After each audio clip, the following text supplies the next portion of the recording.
अब इस आग में कई लोग जलेंगे।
अंधा है क्या?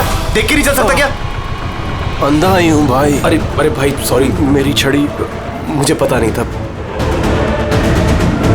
आपको ऐसे नहीं निकलना चाहिए, कहीं चोट लग जाएगी आपको। माफ करिए, पर मुझे ध्यान देना चाहिए। ठीक है, आराम से जाइएगा। जी जी। आप चले जाएंगे या मैं छोड़ के आऊँ? नहीं, मैं चला जाऊंगा। ठीक है, थैंक यू।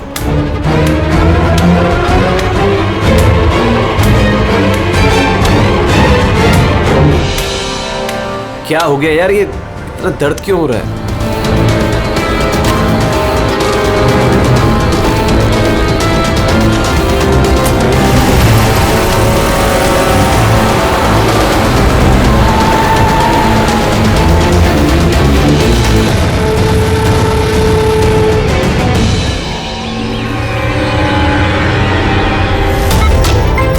कुछ नहीं होगा रमन, तुम्हें कुछ नहीं होगा। होल्ड ऑन रमन, पैर पकड़ो। डॉक्टर इंजेक्शन, जल्दी फास्ट, क्विकली। डॉक्टर इंजेक्शन दो जल्दी।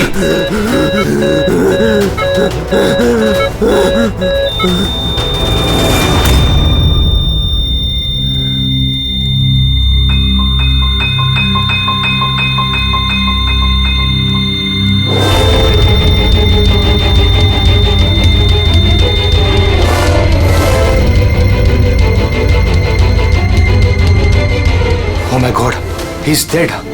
और इनकी मौत नेचुरल भी नहीं है। अब क्या? I know Priya, it's a murder. और मैंने डॉक्टर सालुंके को इस केस के बारे में सब कुछ पहले से बता दिया था।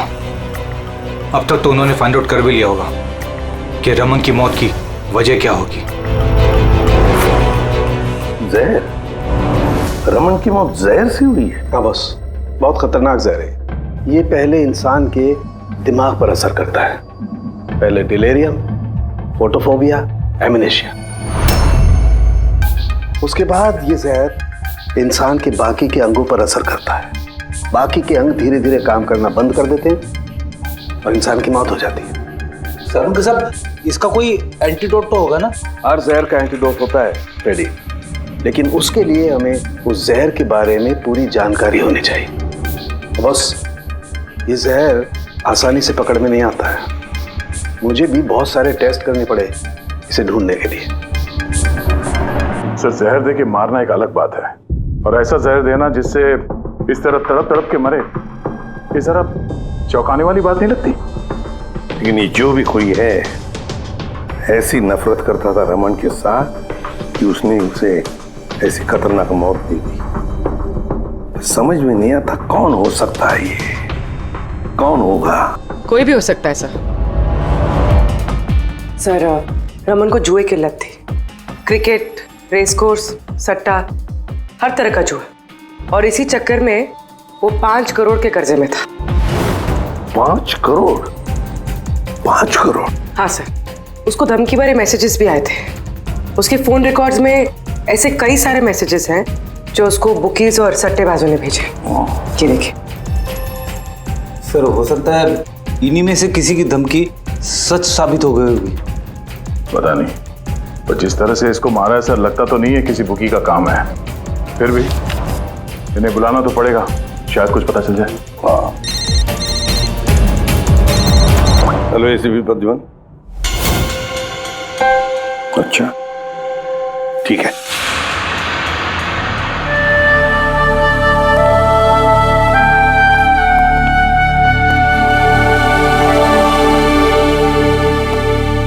आप रमन का चचेरा भाई हितेन। हितेन, किसी ने रमन का खून कर दिया है। क्या लगता है आपको किसने किया होगा? मुझे नहीं पता सर। बुरे काम का बुरा नतीजा। एक ना एक दिन तो ये सब होना ही था सर। हम किसने किया, कैसे किया, ये तो नहीं पता सर। लेकिन इतने सारे लोगों से दुश्मनी, इतने सारे लोगों का कर्जा, उन्हीं में से किसी ने अच्छा, आपके अलावा परिवार में इनका और कौन? माँ है इसकी, लेकिन हम वो कहाँ पर है ये मुझे नहीं पता। ठीक है हितेन, हमारी इन्वेस्टिगेशन अभी चल रही है, तो बॉडी अभी यहीं रहेगी हमारे पास। आप अपना कॉन्टैक्ट नंबर वहाँ लिखवा दीजिएगा, जरूरत पड़ेगी तो आपको तकलीफ देंगे। जी सर।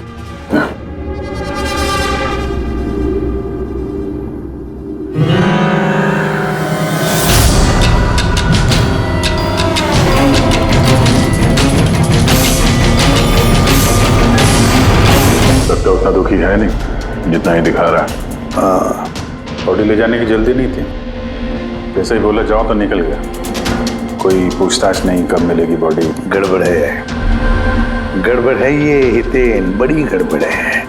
ऐसे लग रहा था जिसे ये बात पक्की करने आया था कि रमन मरा है या नहीं। नजर रखो उस पर। रमन, रमन बेटा, रमन क्या हुआ बेटा? रमन। मैम, आप बेटा मेरा रमन, माँ मैं इसकी वसुंधरा। बेटा क्या हुआ? मैं तो तेरा इंतजार करती रही कि तू आएगा और मुझे घर ले जाएगा एक दिन, पर तू तो इतना दूर चला गया बेटा। रमन, तो आप अपने बेटे रमन के साथ नहीं रहती थी? जी नहीं सर। आप? सर मेरा नाम मदन है। भगवान, मुझे क्यों बिठा रखा यहाँ पे? उठा लेता मुझे ही। संभालो अपने आप को। और कितना रोग इस नालायक के लिए। इसको अपनी करनी की सजा मिली है। नहीं बेटा, ऐसा मत कहो। चाहे जैसा भी था, बेटा था मेरा। क्यों, ऐसा क्या किया था इसने इनके साथ? इन्हें अपने ही घर से बाहर निकाल दिया, सड़क पर छोड़ दिया अकेले। ऐसा क्यों? बोला माँ बहुत कर्जा है, घर बेचना पड़ेगा और मेरा खर्चा भी नहीं उठा सकता, इसीलिए मुझे छोड़ दिया। और फिर क्या करती सर, ठीक से दिखाई नहीं देता। कहाँ जाती मैं? पड़ी रही फुटपाथ पे, भूखी प्यासी, बेघर बेसहारा। फिर शायद भगवान को दया आ गई और उसने उस फरिश्ते को भेज दिया। उसका चेहरा तो नहीं देखा मैंने, लेकिन उसने मुझे अपने साथ चलने के लिए कहा और मैं चली गई। एक बड़ा आदमी मुझे इसके पास ले गया। सर, दरअसल मेरी एक संस्था है, संयुक्त वृद्धाश्रम। हम वहाँ पर कोशिश करते हैं कि इन जैसे बुजुर्गों को घर जैसा प्यार और सम्मान मिल सके। माँ जी मुझे वृद्धाश्रम के गेट पर मिली थी एक चिट्ठी के साथ, जिसमें लिखा था कि इनका ख्याल रखना। बस उसी दिन से संयुक्त वृद्धाश्रम इनका घर बन गया। आज सुबह लैंडलाइन पे फोन आया कि इनके बेटे की मौत हो गई है। बस इनसे रहा ही नहीं गया। माँ है ना। मेरी आपसे विनती है, इसके कातिलों को छोड़ना मत सर। जरूर सजा दिलवाना सर, जरूर सजा दिलवाना। देखिए माँ जी, मैं आपसे वादा करता हूँ, हम रमन के कातिल को नहीं छोड़ेंगे, उसे कड़ी से कड़ी सजा दिलवाएंगे। आप प्लीज चिंता मत कीजिए। थोड़ा ख्याल रखिए अपना। मदन, इनका ख्याल रखना। और एक बात, किसी भी चीज की आप लोगों को जरूरत पड़े तो हमें जरूर याद करना। कमाल है। तारिका, हॉस्पिटल के डॉक्टर्स की रिपोर्ट के हिसाब से इसकी जांघ पर ये जो निशान है ना, ये या तो किसी एलर्जी का है या फिर किसी जहरीले कीड़े मकोड़े के डंक का निशान है।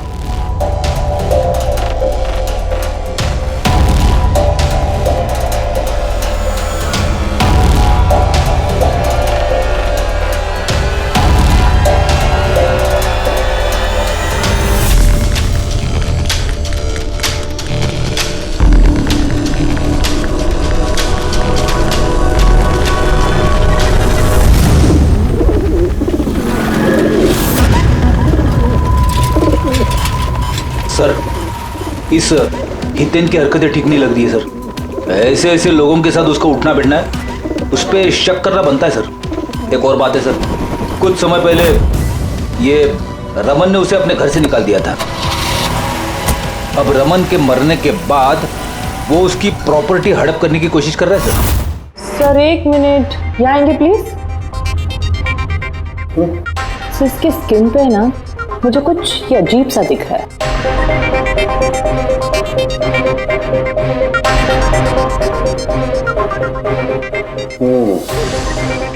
तारिका, ये जो अजीब सी चीज है ना, दरअसल ये पैराफिन है। पैराफिन? मोम।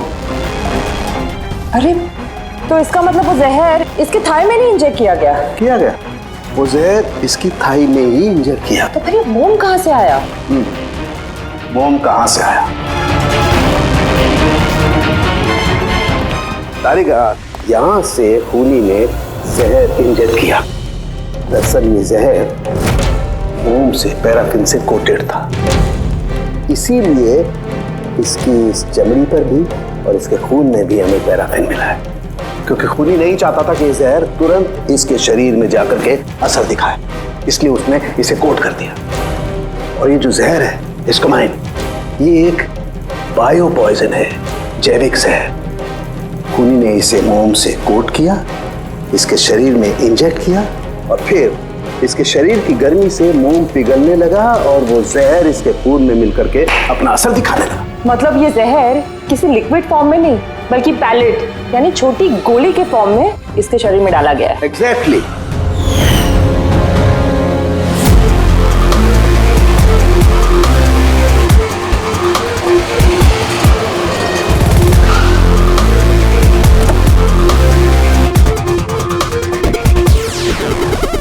ये है वो कंस्ट्रक्शन साइट जहाँ पे रमन इंजीनियर था। उसके कोलीग बता रहे थे कि यहाँ से निकलने के बाद उसको कुछ पैर में तकलीफ हुई है। लेकिन यहाँ पे जो वर्कर्स काम करते हैं उन लोगों ने बताया कि जब तक वो कंस्ट्रक्शन साइट में था तब तक तो वो ठीक था। इसका मतलब जो भी हुआ कंस्ट्रक्शन साइट से बाहर आने के बाद हुआ, तो यहीं पे हुआ होगा। यहाँ पे तो फिर आसपास पता करते हैं, शायद किसी ने कुछ देखा। सर आप लोग चलिए, मैं जरा चाय पी के आता हूँ। मतलब चाय वाले से पूछ के आता हूँ कुछ देखा है क्या। अभिजीत, ये बच्ची कंस्ट्रक्शन साइट के सामने अखबार बेच रही है, पूछते हैं उससे।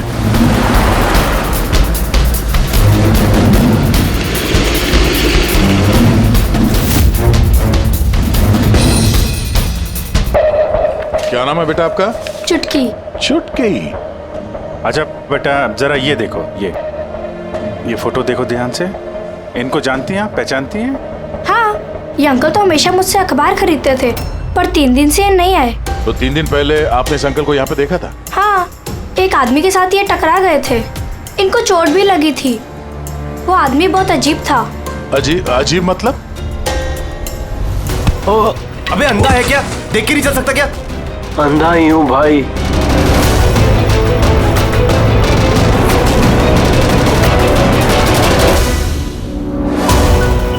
क्या हो गया यार, दर्द क्यों हो रहा?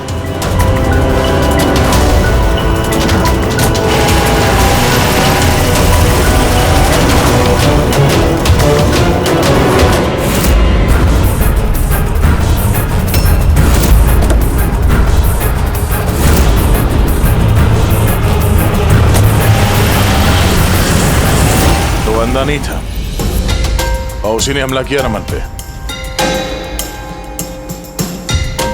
अच्छा बेटा, आप वो जो अंकल थे उनको पहचान सकते हो? देखा था आपने उनको ठीक से? नहीं।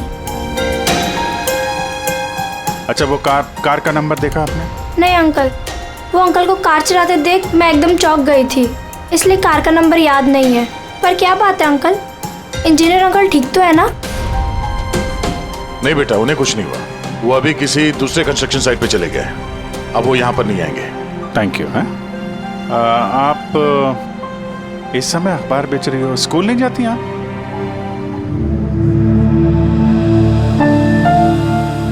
क्या बात है, हैं? स्कूल तो जाना चाहिए। आप कितनी इंटेलिजेंट लड़की हो।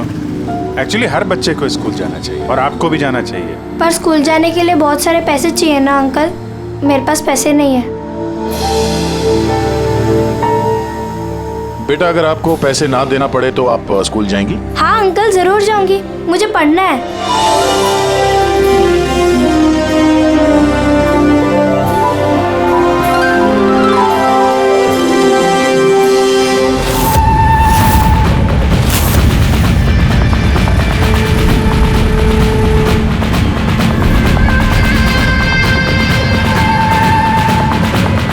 समीर, अब तुम्हारी बारी। हाँ बोलो। हाँ यार, तुम्हें एक बार में समझ में नहीं आता है। देखो, मैंने तुम्हें पहले भी कह दिया है कि तुम कुछ भी कर लो, मैं इस खंडहर के लिए एक कौड़ी भी खर्च नहीं करने वाला।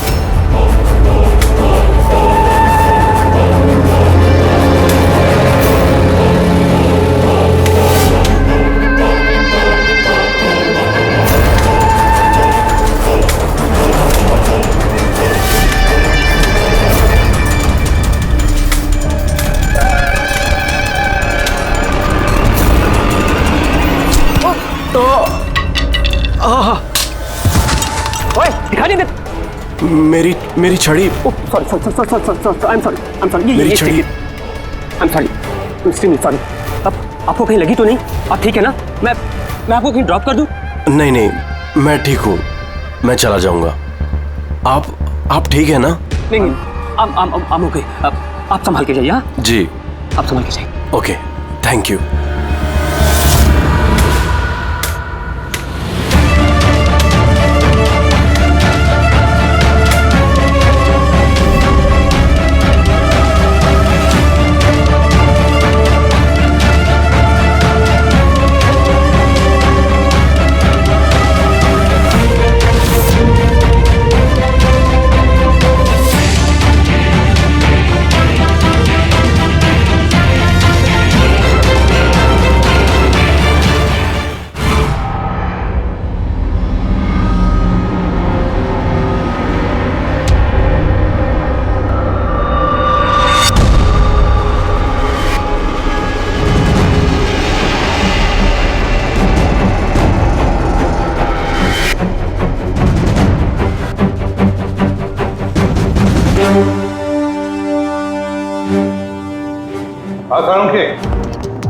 क्या पता चला? बस इस आदमी को जो जहर दिया गया ना, वो भी किसी पौधे से ही बनाया गया है। क्या? ये भी किसी पौधे से?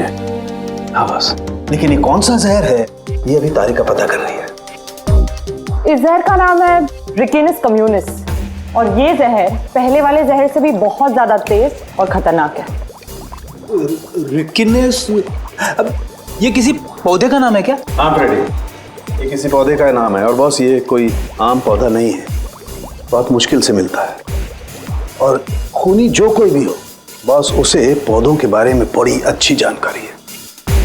हाँ, जानकारी तो होनी चाहिए पौधों के बारे में, तभी तो। लेकिन सर, इन हत्याओं की वजह क्या है? ना तो हमें रमन की हत्या का कारण पता है और ना समीर का, और दूर दूर तक इन दोनों का एक दूसरे से कोई संबंध ही नहीं है। सर, समीर और रमन के बीच में एक चीज तो कॉमन है। क्या? माय गॉड, तो ये है वो कड़ी जो समीर और रमन को जोड़ती है। तो क्या दोनों ने एक ही गलती की?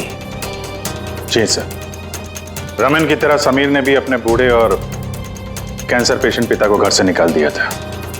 हमने उनके बारे में छानबीन की और एक ऐसे शख्स से मिले जिन्होंने समीर के पिता को ढूंढने में मदद भी की और इस केस को एक नया मोड़ दिया। कौन है वो? सर, ये डॉक्टर दिनेश है। Hello sir. कैंसर सेंटर के चोरी। समीर के पिताजी का इलाज यही कर रहे थे। डॉक्टर दिनेश, सर एक बात समझाइए। समीर ने अपने पिताजी को घर से बाहर निकाला था, तो फिर ये समीर के पिताजी आपके यहाँ कैसे पहुंचे, आपके कैंसर सेंटर में? किसी ने उन्हें हॉस्पिटल पहुंचा दिया था। मैं हॉस्पिटल पहुंचा ही था जब मैंने इनको देखा। ये चेयर पे बैठ के कुछ बड़बड़ा रहे थे, हाथ में लिफाफा था। मैंने पूछा कि कौन है, लेकिन इनको कुछ याद नहीं था। मैंने उनके हाथ से लिफाफा लिया। पैसों के अलावा उसमें एक चिट्ठी भी थी। उसमें लिखा था कि इनको कैंसर है और हम इनको अपने यहाँ एडमिट करके इलाज शुरू करें। एडमिशन के लिए डिपॉजिट की रकम लिफाफे में है और इलाज के पैसे भी हॉस्पिटल के अकाउंट में ट्रांसफर हो जाएंगे। उनकी उम्र और हालत को देखकर मैंने उनको एडमिट तो कर लिया, पर मुझे चिंता थी अगर पैसे ना मिले तो। लेकिन भगवान का शुक्र है, अगले ही दिन इलाज के पूरे पैसे 10 लाख रुपए हॉस्पिटल के अकाउंट में ट्रांसफर हो गए थे। 10 लाख रुपए? किसने ट्रांसफर किए? सर 100% खूनी ने दिए होंगे। सर बैंक डिटेल से पता चल जाएगा। पता चल गया, एक्चुअली पैसे समीर की वाइफ रत्ना ने दिए थे सर। ये सब मेरी गलती है सर। मेरी वजह से समीर की जान चली गई। मैंने ही उसे उकसाया था। पिताजी की देखभाल में काफी प्रॉब्लम हो रही थी और सारी प्रॉपर्टी और सब हमारे नाम पर हो ही चुका था, तो मैंने ही समीर को कह के पिताजी को घर से निकलवा दिया।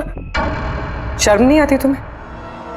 समीर के पिता तुम्हारे भी पिता समान थे, उनको ही घर से निकाल दिया। ये सब करने के बाद फिर उनकी इलाज के लिए 10 लाख रुपए क्यों दिए? मुझे किसी ने धमकी दी थी सर कि अगर पिताजी के इलाज के लिए 10 लाख रुपए नहीं दिए तो वो समीर को और मुझे मार देंगे। सर मैंने उन्हें 10 लाख रुपए दे दिए, फिर भी उन्होंने समीर को मार दिया। और अभी भी कहा है कि अगर हर महीने पिताजी के इलाज के लिए 50,000 रुपए नहीं दिए तो वो मुझे भी मार देंगे। किसी पे शक है तुम्हें? नहीं। उसके बारे में कुछ याद है? उसकी आवाज, उसका लहजा, कुछ भी? कुछ भी याद नहीं। सर प्लीज मुझे बचा लीजिए। सर मैं मरना नहीं चाहती। सर मैं पिताजी को घर ले आऊंगी। मैं उनकी पूरी देखभाल करूंगी, पूरी कोई तकलीफ नहीं होगी। सर आप प्लीज मुझे बचा लीजिए। घबराओ मत। सर प्लीज मुझे बचा। कुछ नहीं होने देंगे तुम्हें हम। तो भी जिस नंबर से इसे धमकी भरे कॉल आते थे वो नंबर ले लो और पता करो कहाँ का है। आप चलिए।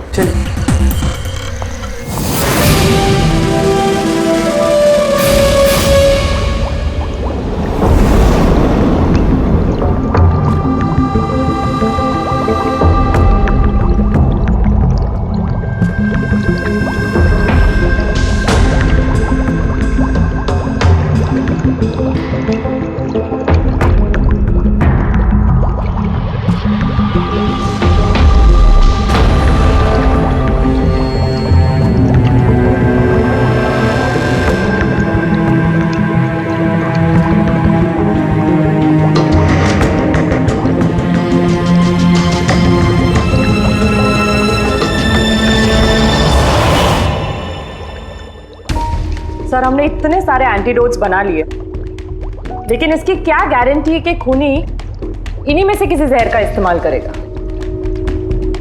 अब कुछ भी हो जाए, हम खूनी का दिमाग तो नहीं पढ़ सकते ना।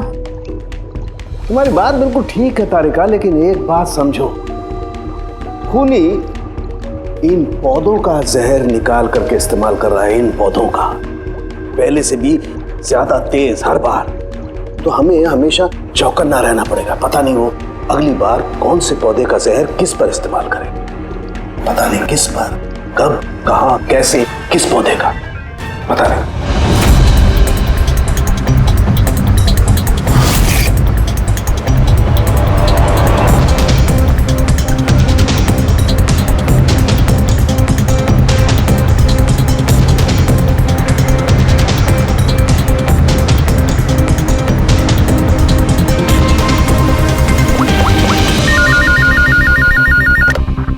हेलो। हाँ पूर्वी बताओ। सर वो फोन बूथ जहाँ से कातिल ने रत्ना को धमकी भरे कॉल्स किए थे, वो ये भाईंदर रेलवे स्टेशन के पास है। Bhayandar railway station? वहाँ तो बहुत भीड़ भाड़ रहती है। जाहिर सी बात है उसने ब्लाइंड मैन के भेस में तो किया नहीं होगा। बड़ा मुश्किल है पता लगाना। सर किसी को कुछ पता तो नहीं है, लेकिन एक खास बात यह है कि ये कॉल्स सुबह 11 से 12 के बीच किए गए हैं और रेलवे स्टेशन के पास एक बस स्टैंड भी है जहाँ से बस जाती है पुणे। बस स्टैंड भी पास में ही है, तो ट्रेन से भी जा सकता है और बस से भी। चलो कोई बात नहीं, देखते हैं। भाईंदर, इसका मतलब कि खूनी मुंबई से ही है और सिर्फ समीर का खून करने के लिए पुणे गया था। तो पुणे वो ट्रेन से गया होगा या फिर बस से या फिर कोई प्राइवेट गाड़ी या फिर खुद की गाड़ी से। वही तो सर, खूनी को पता था कि हम लोग रत्ना तक पहुंच जाएंगे पर ये कॉल वाली बात खुलेगी, इसलिए वो हमें गुमराह कर रहा है सर। खेल खेल रहा है हमारे साथ। हाँ, खेल खेल रहा है। मगर सर हम लोग खूनी तक पहुंचेंगे कैसे? हमारे पास उसके खिलाफ तो कोई इंफॉर्मेशन है ही नहीं और हमें यह भी नहीं पता है कि उसका अगला शिकार कौन होने वाला है। पंकज, इससे पहले कि खूनी अपनी शिकार तक पहुंचे, हम शिकार उसके सामने डाल देंगे। ये घटना आज सुबह 10 बजे की है। मुंबई के गोरेगांव रेलवे स्टेशन पर एक बुजुर्ग ने रेल के नीचे आकर अपनी जान देने की कोशिश की। वहां मौजूद लोगों ने उन्हें बचा लिया। आइए जानते हैं कि आखिर वो क्या वजह है जिसने एक बुजुर्ग को ये करने पर मजबूर कर दिया। मुझे क्यों पकड़ के रखा हुआ? छोड़ दो मुझे, मैं नहीं जीना चाहता हूँ। क्या करूंगा मैं जी करके? लेकिन आपके साथ हुआ क्या है? आखिर आप क्यों मरना चाहते हैं? क्या हुआ? मेरे साथ क्या हुआ? मुझे मेरे इकलौते बेटे ने घर से बाहर निकाल दिया अकेले करके। मैंने अपने बच्चे को इतने प्यार से पाला पोसा और उसने मुझे घर से बाहर निकाल दिया। ये तो बड़े दुख की बात है। आखिर क्या हो गया हमारी आजकल की पीढ़ी को? आपका बेटा करता क्या है?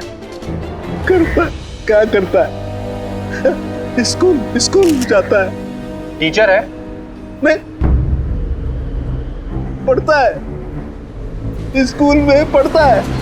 अभी 8 साल का ही तो है। जी क्या कहा आपने? क्या कहा? आपका बेटा कितने साल का है? कितने साल का है? आपने कहा 8 साल का है। मेरा बेटा 8 साल का है, उसने मुझे घर से बाहर निकाल दिया। मैं मर जाऊंगा। सुना आपने? इनका दावा है कि इनके 8 साल के बेटे ने इनको घर से बाहर निकाल दिया। आखिर क्या वजह है? कौन है ये 8 साल का बच्चा? रेल की पटरी पर जान देने की कोशिश करने वाले बुजुर्ग के 8 साल के बेटे का पता चल गया है। वो दरअसल 33 साल का सॉफ्टवेयर इंजीनियर है। बुजुर्ग की दिमागी हालत ठीक नहीं है, इसलिए अब भी वो उसे 8 साल का बच्चा ही समझते हैं। उनका बेटा अमेरिका में रहता है और उसने उन्हें घर से बाहर निकाल दिया है। उसके बाद ही बुजुर्ग ने अपनी जान देने की कोशिश की। आइए उनके बेटे से ही पूछते कि उन्होंने आखिर ऐसा क्यों किया।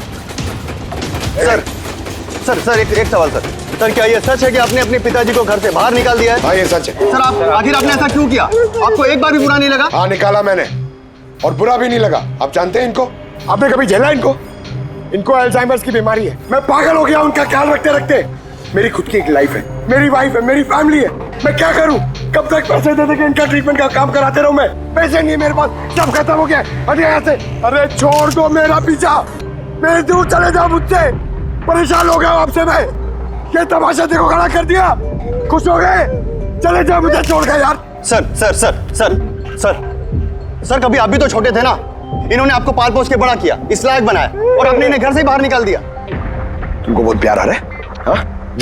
अडॉप्ट कर ले जाके। दिमाग खराब मत करो मेरा, तुमको जो करना था ना तुमने आके कर लिया, बवाल खड़ा। प्यार भी मिल गई ना तुमको, पैसे कमा लिए ना, हटो यहाँ से। तो देखा आपने कि किस तरह एक लड़के ने अपने बाप को घर से बाहर निकाल दिया। अब ये बेचारे बुजुर्ग कहाँ जाएंगे, किसके सहारे जिएंगे? इन्होंने अपनी सारी पूंजी अपने लड़के पे लगा दी और आज इनके लड़के ने इनको घर से बाहर निकाल दिया।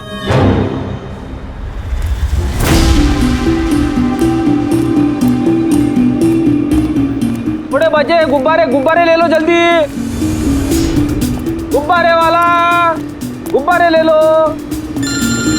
अरे बेटा गुब्बारे गुब्बारे गुब्बारे ले लो,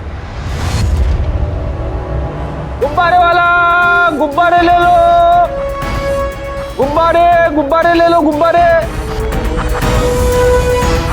गुब्बारे ले लो बेटा, गुब्बारे गुब्बारे ले लो,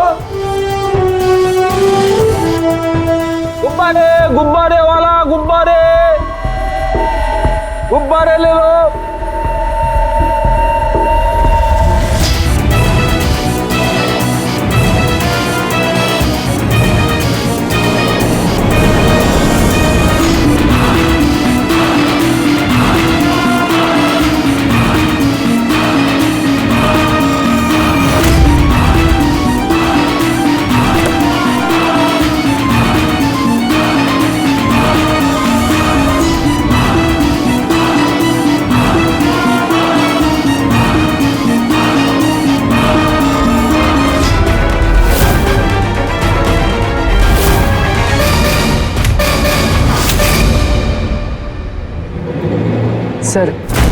सर एक अंधा बिल्डिंग की तरफ आ रहा है।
इतने सारे लोग? सर इतने सारे अंधे एक साथ? हमने तो एक सोचा था, यहाँ तो 8-10 निकले। लगता है ये कोई चाल है। आप लोगों को जाना कहाँ है? एक मिनट आप लोग रुकिए। एक मिनट, यहाँ कैसे आके आप लोग? आइए।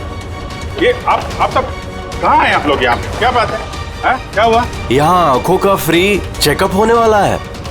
संपत है आप? संपत? उसने ही बुलाया था हम लोगों को। देखिए यहाँ पे ऐसा कोई शिविर नहीं है। कौन संपत कौन है? किसने बुलाया आपको? उसने ही तो बुलाया था यहाँ।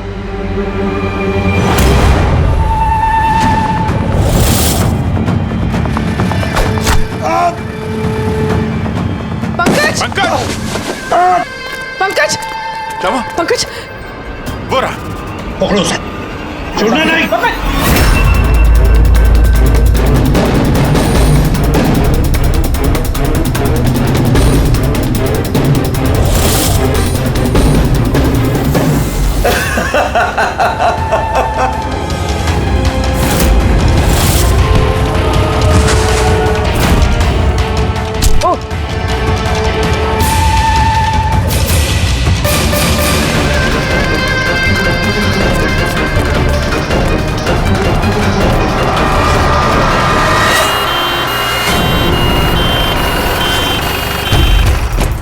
आजा, जल्दी आजा।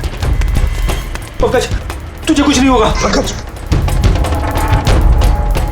इसे एम्बुलेंस में लेके चलो।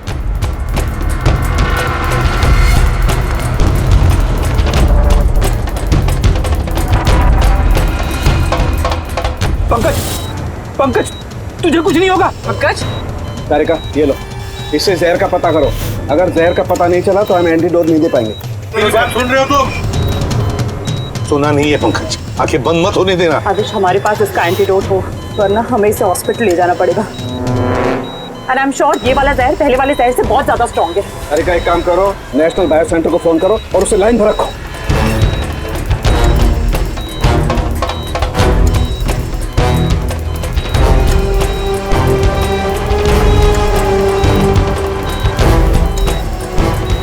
Pankaj, don't worry, Pankaj.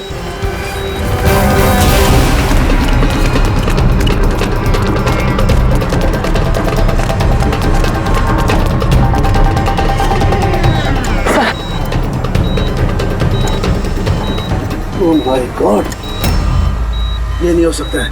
और सूत्र तो जहर ही बदल दिया। लेकिन सर हमारे पास इतने सारे एंटीडोट्स है, कोई ना कोई तो काम करेगा ना। कोई काम नहीं करेगा बॉस, ये पौधे का जहर ही नहीं है, उसने जहर बिल्कुल बदल दिया है। अब क्या होगा सौरभ? करना कुछ यार। पंकज की ब्रीदिंग, सब ठीक हो जाएगा। हाँ,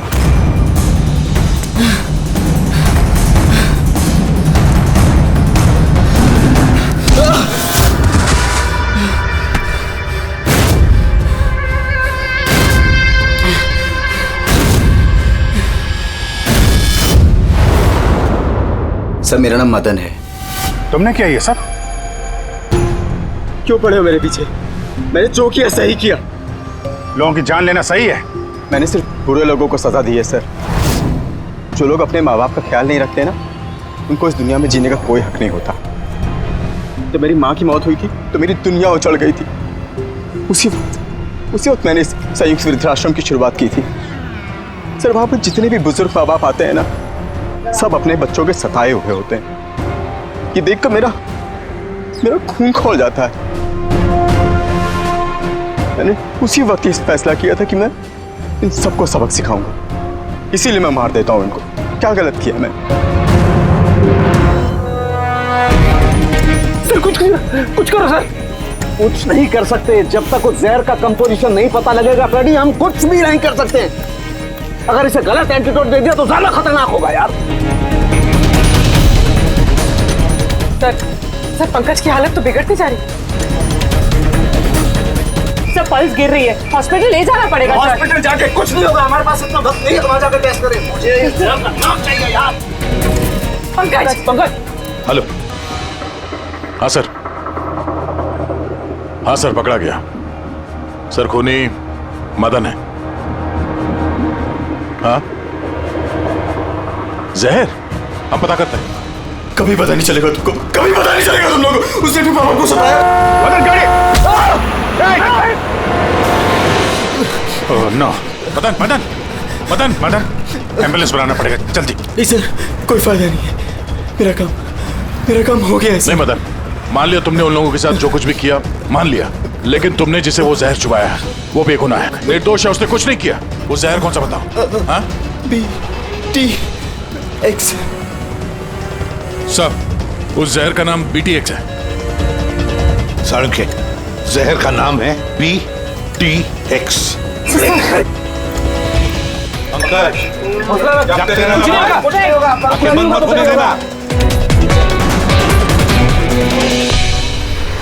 मदन, बस हो गया, you'll be all right। बस अब पंकज को कुछ नहीं हो सकता है, कुछ भी नहीं। Welcome my boy. घबराओ मत, कुछ नहीं होगा तुम्हें। तुम आदमी अच्छे थे मदन, लेकिन तुमने जो किया वो सही नहीं था। ये तो चला गया अभिजीत, तो चाहे कुछ भी हो जाए, इसका वो वृद्धाश्रम बंद नहीं होने देंगे।